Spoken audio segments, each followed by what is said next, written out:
All right, we're live. Hello, everyone. Welcome, Grant. I'm really excited to have you on. I've been meaning to have an online conversation with you for a while, but now we're forced to have an online conversation. Welcome to the chat. Yeah, I miss seeing you in person, but as we were saying before we joined, you're looking good. The hair is looking good. It needs the trimming, but we'll get to that. And I mean, I like the style that you're pulling off right now. So I yeah, that's I the look say I should be going for, actually. I think you've got more people to answer to when it comes to your looks than I do. I don't know how your daughter feels about maybe a shaved head, but daddy might look differently.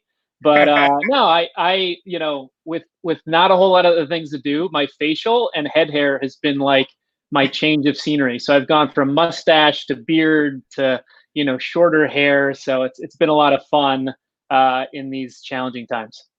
Now, I've always had a big appreciation for your work, the work that you've done with the community, and how you've also connected it with the business community locally in Hoboken. And it seemed like it was part of, things that you're very passionate about. And you've merged that with the work that you're doing professionally as well. I'm more of the school of thought that you don't separate both. Some people are saying like, okay, this is politics and this is you, and I'm like, no, like that's how it's supposed to be. It's supposed to be that is part of you. That is you. You're one version of yourself, right? And I just wanted to have you on, be able to share the information that you may have. I mean, you've been starting collaborations for stronger communities. You've been empowering small businesses with discussions. You were involved with the steering committee for the Hoboken Business Alliance, Yep. right? And yes, I just wanted to start with you telling us what are you working out right now? Yeah, no, I appreciate that. That's one of my favorite parts about you, Ron, is that the authenticity, right? It's easy for people to compartmentalize their lives, but if everything is aligned, then your authentic self can shine through. And so I've always believed in personal mission, and personal mission being the central point for everything that you do, right? And centering your plans around your professional life, your personal life, your civic life around that personal, the way that you are skilled, the way that you're gifted, and making sure that those things are all centralized. So yeah, it's been really interesting to see over the last 4 years being very involved in the community, how in times like this, obviously terrible times, difficult times of distress, because of people like you and being involved and connected to caring for the community, it's provided opportunities to then, when it's time to step in, the people are either asking you, or when you're ready to do collaborations, you've built that foundation. So it's sort of, it's relationships 101. But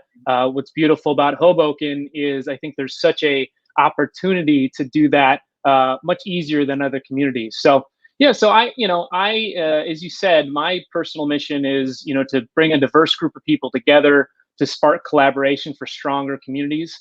That normally is done through an entrepreneurial lens. Not every gathering is people that are entrepreneurs and small business owners, but it is a venue for people to identify what they love to do, and then give them those sort of administrative and structural tools to go do really cool things. And so it's been a consistent thread for me. I work full time for a digital bank. I'm a VP of operations of a digital bank that helps small businesses. We have checking accounts for small businesses. And so it's everything is very central to me. So not only am I spending my days working with small businesses all across the nation that are dealing with this downturn and this pandemic, but am dealing on a local level with all the initiatives that I've been involved in, as you said, gathering people together to talk about challenges, and then have been activating a few opportunities as the coronavirus hit in early March. And so, we're dealing with a lot of the factors. When we're talking, I've talked and dealt with probably a dozen to 15 small businesses in the area, and are sort of walking alongside them and trying to understand what challenges they're dealing with, and how we can help them. And there are 3 or 4 different main challenges that they deal with. And so where I'm involved in, pretty much every aspect. And so whether it's whether it's federal relief, whether it's government relief through the PPP loan, whether it is private sort of contractual issues that they're dealing with, that being, leases, relationships with landlords and vendors, or whether that is, something else, very involved in those things. And so I've kind of broken down my focus areas into four things. So we're dealing with on a national level through the digital bank Novo, dealing with a couple things. Like one, we're trying to provide great solutions for fee-free banking for folks. Two, providing access to the PPP loans, which is the Payroll Protection Act loans, to try to keep people employed. Secondly, have been working historically and doing some crowdsourcing through this restaurant initiative, where we're trying to fund restaurants to provide food to local businesses. Thirdly, are working on an initiative relating to pro bono services to small businesses. That being, if you need an accountant or a lawyer to help you understand the legislation, to understand how it implicates your business from a tax or an accounting perspective, giving you free advice in that. So we worked with around 10 businesses so far on that in town, and then really trying to provide funding as well. And so in the coming week or so, hopefully 1-2 weeks, we'll be able to come out with some more details around potentially monetary funding locally for small businesses that are dealing with this issue, because there's a lot of people that have been left out when it comes to the PPP loan. I've seen specifically with my own eyes probably 500 to 600 applications that have come through our front door, and I see the disparity of the size and who's getting funded and who's not. And there's a very clear line of demarcation. If you do not have over, let's say $10,000 of payroll per month, like you're in a lot more trouble than you are if you don't have over. And 10,000 is not a lot, quite frankly.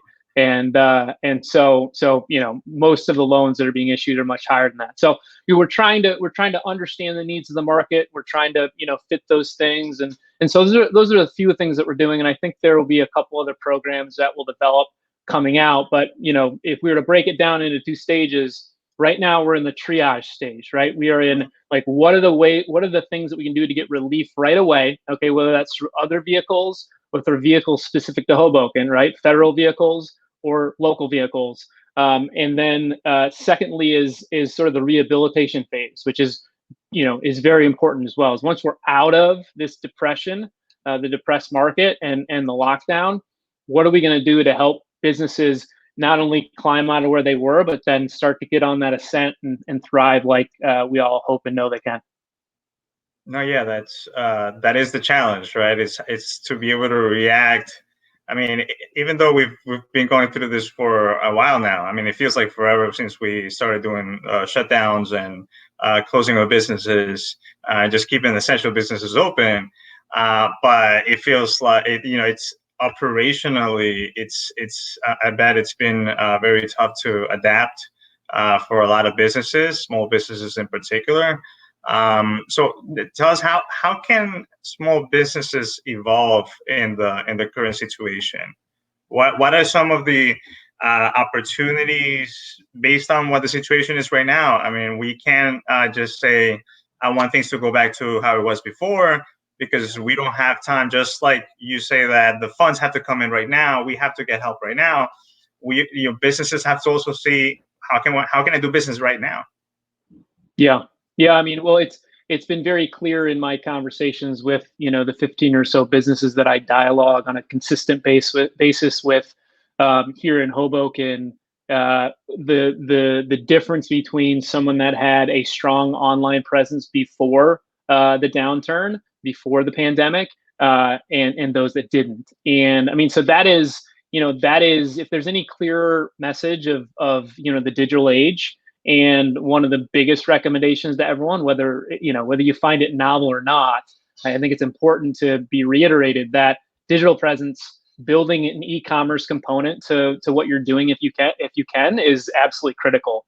And so in the technology business, we talk about the tech stack, and that's a sort of cute way to say, do you have all the pipes necessary to be able to reach out, create interest in your product or your service digitally, and then be able to handle the inflow of interest and manage those people into becoming partners and customers and retain customers. And so, I mean, that is without a doubt the biggest, piece of feedback is, do you have that e-commerce tech stack? Certainly if it relates to your business.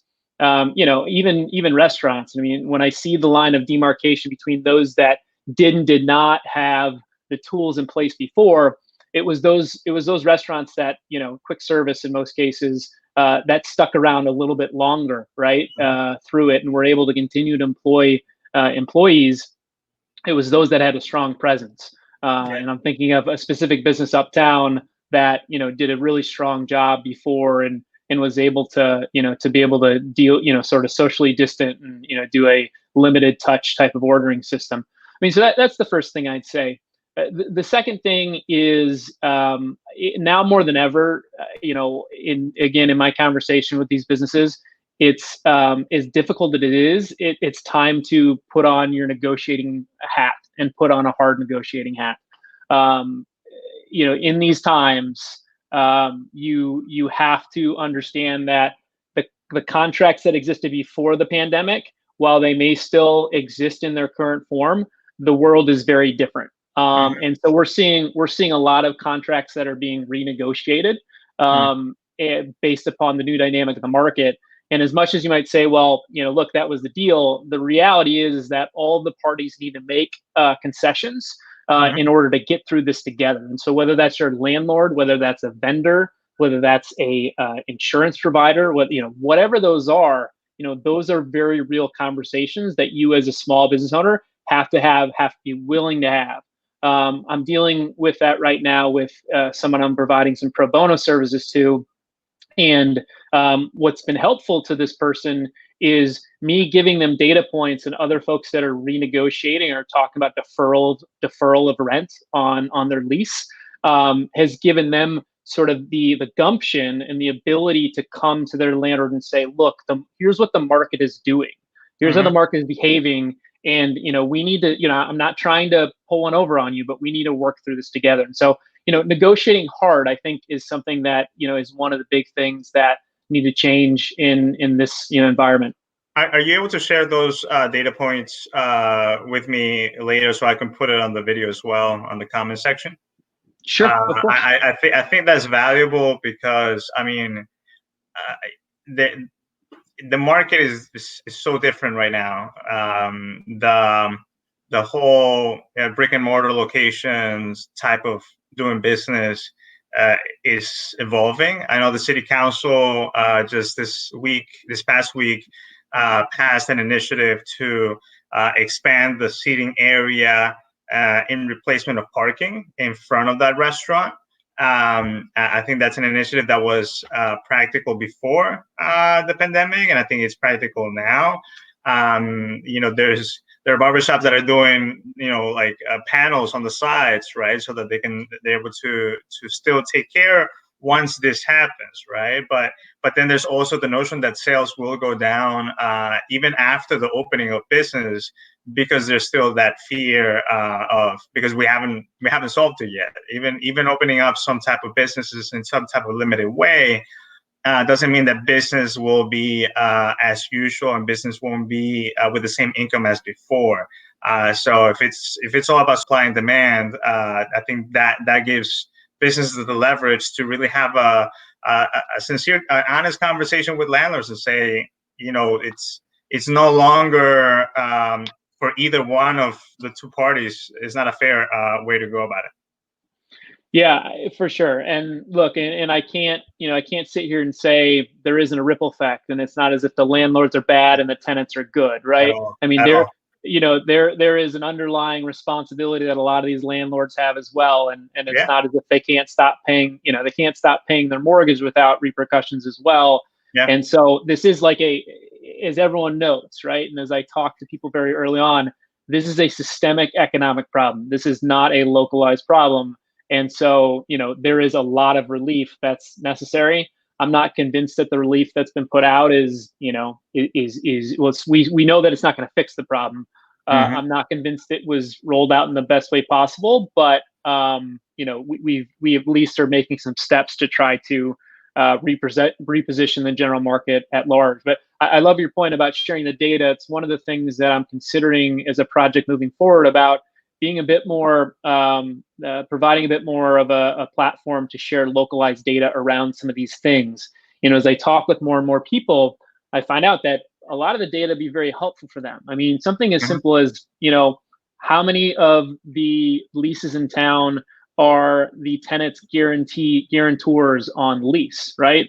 How often when you renew your lease, do you have to continue to be a guarantee? Or will you get a good guy clause? And so, like, those things are all very helpful to local business owners. And I think this time is terrible, but what I love about these times is there's a lot more availability from both sides, like both on the person asking for help and the people giving help. You look at the people that pour in to help, like normally those people wouldn't pour in but for this situation. And Hmm. often the people asking for help would not have asked for it but for it being in such distress. And so as much as it's a terrible situation, how do we use this to our benefit to create change that we think is good, not only in these times, but as you said, regardless of if there's a pandemic or not. Yeah, and I feel like the current pandemic really and the outbreak has really shown the cracks in our society and in our system. I mean, essential workers were always essential, and the digital way of doing businesses was the has been the present for a while now. Has been a competitive edge. Now is as a necessity because of this emergency and the situation that we don't know how long it's going to last. It's about knowing that not just now and not just in the economic sense, we're all in this together. I mean, if workers are not healthy, then you don't have production, then you don't have consumers, then the economy crashes. So we have to take care of our workers. We have to take care of our renters. We have to take care of our landlords as well. So it's about how we band together to solve this. Because at the end of the day, it's not like I can take my ball and walk away. Yeah, You have to stick around and you have to make it work, and you have to work with everybody in order to solve it, right? totally. I totally Uh, agree. yeah, and so what help and tools are available for local businesses? You mentioned some ideas. Is there anything in particular that people should be looking out for, business owners, or do you feel like people already? Do you see that business owners, and entrepreneurs are already aware of these tools? What do you think the situation is? Yeah, I mean, look, it depends on what type of tool, right? It depends on, and if it's a relief tool, which is around knowledge and just understanding if you're qualified, or if we're talking about a tool that can make your business more efficient. Hmm. So I think there are probably two different answers. If we look at knowledge sharing around relief and understanding what's out there, I mean, there are a lot of good resources that are out there. They're the obvious ones, right? They're the government resources when it comes to just information. And I'm not sure if that's what you're speaking in regards to, but the SBA website is very helpful, and all of the local governmental websites are helpful to give you the baseline. And there's some really valuable infographics if you go to the Department of Labor of New Jersey and understanding, in hypotheticals A through Z, right? Like what type of relief you have, right? So if you are a sole proprietor, if you own if you're a single member LLC, like how are you treated, right? In that case, you're self-employed, right?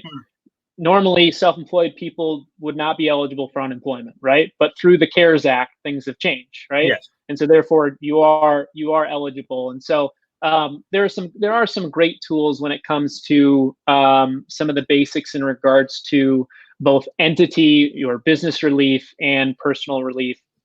I'm a big fan of, obviously looking to the rest of the stakeholders in the market when it comes to knowledge resources. So publication providers in small business are great. I'm a big fan of Fundera. Oh, okay.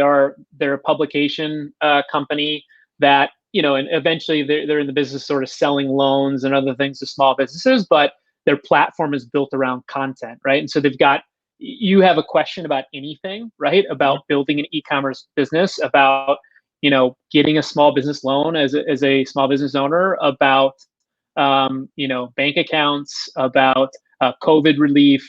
Fundera is a massive, wonderful resource for small business. I've been personally going to a lot of law firm websites as well that have been producing resource centers.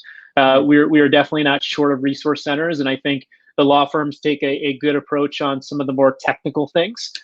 So when I was talking to a small business owner yesterday about does the executive order from the governor in regards to the moratorium on foreclosures and the moratorium, or not the moratorium, and the offering on using security deposits as a way to pay for rent, did it apply to commercial leases, or was just residential? And so I found that local law firms, New Jersey law firms, have been great for that. A lot of them have resource centers. And then there's some national law firms that have great resource centers as well. I'm a fan of Duane Morris.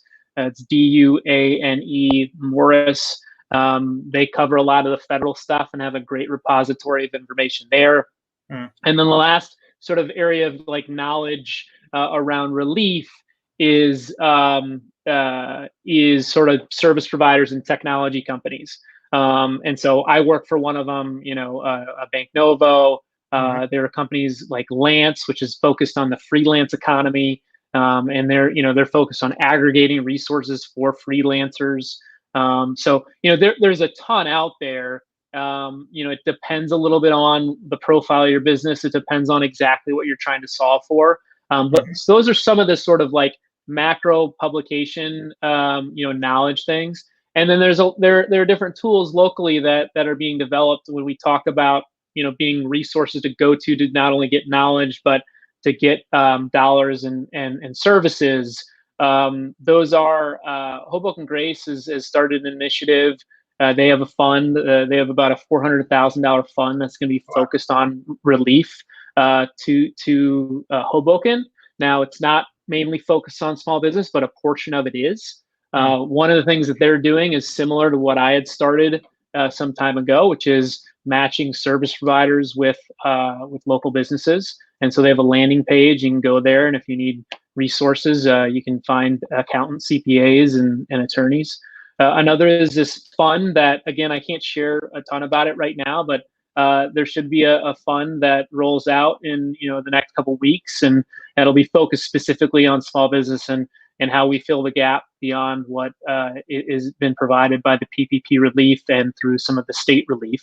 And then the last, and as I think about resources and tools, and I think again about it in phases, I think about sort of the relief and the triage phase, and that's a lot of what we've talked about now. But then it's sort of coming out of that, and so I think that's where groups like the Hoboken Business Alliance come in with their budget and their ability to sort of market companies that that are in this community and try to drive consumers to the front door. So there's a lot more that we can do. There's a lot more that we as people that can provide resources and tools can do for folks. The last thing I'll say, Ron, is one of the things that needs to happen that hasn't happened is some of these small business owners, I've not seen it, so maybe it's out there, but there should be a lot more social aggregating of communities around this issue, right? I talked to a gentleman that owns a place in the Chambord building, and he said to me, hey, is there a Facebook group talking about COVID relief? And I said, not that I know about, right? He said, well, maybe I should start one. I don't know that he did, but I sure as heck hope that someone does, because they're all dealing with similar issues. And as much as we can provide one-off communication, there needs to be aggregated stuff. And is it the suggestion to have a COVID relief page for businesses or overall for the community in Hoboken? I mean, my thought was mainly around businesses. I think it's they're very specific issues, but I would separate them out. But I think potentially both would be helpful. And I'm asking just to clarify, but also I feel like the mayor's office has been doing a great job in terms of outreach for individual relief, right? I believe that everybody gets them: the text messaging, the phone calls, the automated phone calls, the emails. I think that at an individual basis, the administration has done a good job for that. Even with the volunteer groups, reaching out to buildings for seniors, providing food. I do feel that it has been tough on the business community. And have you been? Are you still involved with the Hoboken Business Alliance? What's the relationship there? I'm not, other than I have relationships with the board. I have relationships with the vice president. I have relationships with two or three other, board members that I, talk with, once a month. Mhm. To be honest, Ronald, I'm not sure. There's not been a whole lot of focus for them on the relief side. And so I'm not sure what their mandate is. It's been much more focused from what I've heard about once we come out of this. And, I have my own opinions about that, but nothing specific, Rob. I feel like, I mean, it's just unfortunate the timing. The Hoboken Business Alliance was just getting formed, created. There was so much discussion that could have potentially happened just in this month about how do we go about the creation? How does this affect, residential property owners? How does it affect, business owners locally, and what the approach is going to be? I feel like that all of that, and in any type of situation, it's gonna happen. When the situation, either economically or because something as what's happening right now, you have to adapt and change your plans, right, and your Yeah. priorities. Yeah. But yeah, I just wanted to pick your brain on that end and see what was happening with the Hoboken Business Alliance. I know this just started to become active on social media, on Twitter a bit, but I wanted to see if you had any other insights. I am interested in the creation of that Facebook group with COVID-19 relief for businesses, so that uh, I feel like as much as connected as people can be, as much networking as can happen, the more information that everybody can get, because somebody found a solution for themselves. By sharing it with a group, you end up taking whatever you can work with, right? And so the more everybody's looking for themselves, Yeah. and if everybody can see a benefit out of that, even better, right? Yeah. I mean, look, two things. I think you're making great points. On the latter part about network, I mean, look at Flag, right? The Flag group here in Hoboken, Yes, yes. right? Front, So it frontline happened. workers, support. Yeah, Yeah. So yeah. Sorry. So what is it? Frontline workers frontline appreciation group, right? appreciation group. Frontline Frontline, appreciation group. frontline appreciation group. Yes. Yeah. So like you want to talk about something very beautiful, like that is absolutely a beautiful part of our community, and what has bubbled out. And it's happened because of two reasons. Like one, there was a model that was created in the suburbs of New Jersey. I forget the town, Chatham or something like that. And so like if not for that, you don't necessarily have the Flag group that's joining, here in Hoboken. And then to see the Facebook group, and it was in 4 days, Mm-hmm. 1,600 people joined the group, right? Mm-hmm. Like in no other time, right, Yeah. would that type of aggregation of people happen that quickly for a cause. And so when you talk about the power that's come from that, not only are there a lot of people there, but the engagement in that group has been absolutely astounding, right? And the Yeah. positivity and people feeding off each other when it comes to that. How's my feed, Ronald? Am I doing okay? Yeah, yeah, you're doing great. Okay, And cool. yeah, I feel like groups like that have done an amazing job. We are also lucky to live in a community that has always been very active and very and high, highly, in solidarity with each other and with others. I mean, you name it, there's a cause, and a lot of people are willing to, put their shoulder and just push towards the same goal. And this wasn't any different. This was actually because of the magnitude of the problem is how everybody rose to the challenge. And a lot of people that have been active for many years, even people who have never been active, saw a need to have a say, to have a way to help, and that's really inspiring for everyone in the community. And look, so that, I mean, that type of engagement can happen for small business community. Now, the great part is Flag is benefiting small business, but it's only benefiting the restaurants, right? And so that's only one portion of our community. Now, if you look at the statistics, 70% of the restaurant business is going to be laid off, over this pandemic. And so it is the hardest hit. But, many of the other sectors, if you look at the data, there's a UNC, University of North Carolina report. I'd encourage everyone to go look at it, to look at the employment layoffs. We're expecting about 18 million to be laid off between March sort of 5th and the end of this thing. And that is 18 million of the 60 million that were employed through small business, right? So that's 30+%.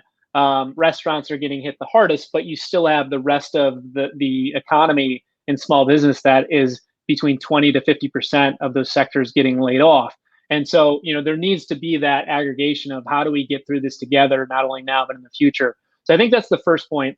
I think to the second point about the Hoboken Business Alliance, I do think that they'll step up. I have said to a couple of them, I'd like to see you a bit more active in the triage of the situation. So I'd implore you to look at what that looks like. Now, to be fair, I do believe that they'll be involved to some degree on this fund that we're implementing. And so they will be I believe that they'll be involved tangentially, or some of them involved, but the Business Alliance as an entity, it's not clear to me what they're going to do. I do very strongly agree with you that budgets are made to be changed. And the market tells you how the budget should change. And so if you had 30% allocated towards beautification, but beautification doesn't matter if you don't have people that can serve those people in storefronts, then that 30% should change to triage and education and service providing and helping them get loans and all the other things that are needed in order for them to be alive at the end of the pandemic. Yeah, I hear you. Listen, Grant, I won't take much more of your time. Thank you so much. I feel like every time I have a chat with you, I learn a ton of new stuff. So I appreciate it. And I mean, we'll keep on talking. Things evolve and change so much day by day. So I'm sure I'll see you somewhere around, hopefully soon. All right, man. Don't worry, I'll have a mask on. I'll recognize you. I know. I don't always recognize everyone, but I think I'll recognize you because that beautiful head of hair. Listen, my mom didn't recognize me, and I'm like, and I could recognize her because of her whole outfit. So it happens. Maybe you'll confuse me with somebody else. But listen, thank you so much. Thank you so much. We'll be in touch, and I'll send me that information so I can attach it to the video when I publish it. All right, man. Thanks. Thank you so much. See you, man.